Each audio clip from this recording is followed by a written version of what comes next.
A billionaire walked onto a struggling farm and saw a farmer exhausted from working the fields under the hot sun. The farmer was covered in dust, his hands calloused from years of digging, planting, and harvesting. He looked at the billionaire's pristine suit and shook his head, saying he worked 14 hours a day just to barely break even selling vegetables at the local market. The billionaire picked up a handful of the rich, dark earth from the ground and asked the farmer what it was. The farmer laughed and said it was just dirt, the only thing he had plenty of but could not sell. The billionaire smiled and shook his head. "Your problem isn't the product," he said. "It's your refusal to build a system around value." He explained that as long as the farmer sold vegetables, he was competing with every other farmer on price, trading time for pennies in a race to the bottom. "Stop selling the commodity," the billionaire said, "and start selling the solution." He pointed out that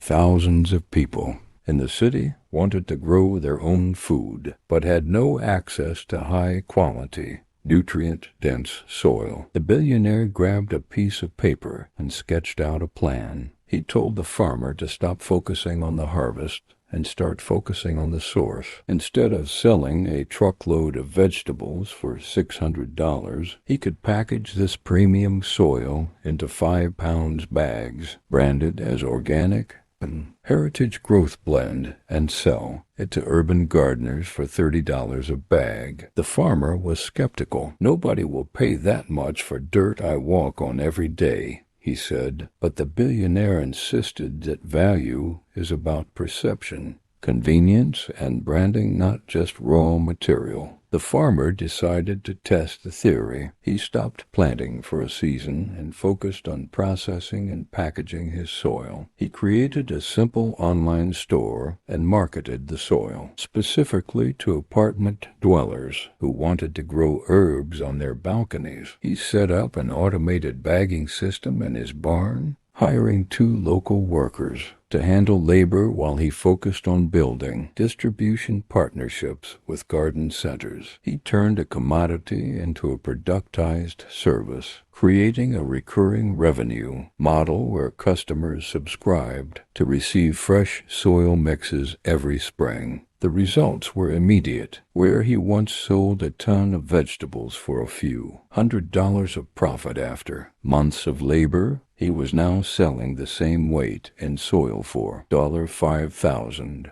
with a fraction of the effort. He leveraged the internet to reach a national market, removing the geographic limitations of his local farm stand. He realized he had been sitting on a gold mine the entire time, but he was too busy digging to see the business model. In his first year selling soil, he made $400,000 while working fewer hours than he ever did as a traditional farmer. The lesson? Value is created by packaging, not just labor. If you are not following Net Worth Mind, you probably never see us again.